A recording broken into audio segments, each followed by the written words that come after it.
leek bed needs some maintenance.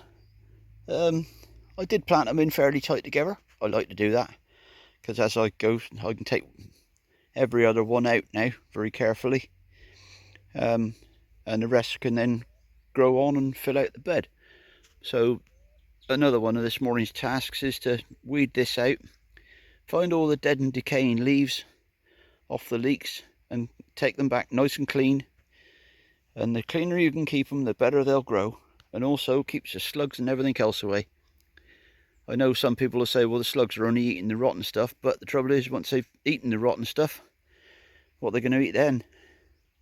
Bit dull and dreary today, but I managed to finish off thinning out the weeds out of this leek bed yesterday, and cleaning them up so they don't hold too many old leaves and rubbish.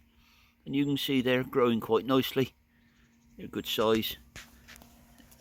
You know, these were from seed this year. There's a little bit of rust about, but nothing that I'm overly worried about.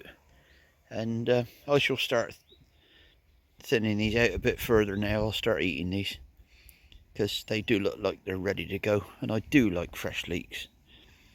And all this in an 8x4 bed. I can't remember how many I put in now. 1, 2, 3, 4, 5, 6, 7, 8, 9, 10. I think there's 10, 20, 30, 40. There's 50 leek plants in here, Musselburgh. So, you know, you don't need masses of space. You just need to work out how to use it. And like I said before, these will get thinned out. Every other one will come out. So I'll start with a decent sized one in the middle there, like that one there, and take that one out, and then work either way on the row, taking out every other one, and then let the others grow on. And they'll still be here in the spring. Keep on gardening.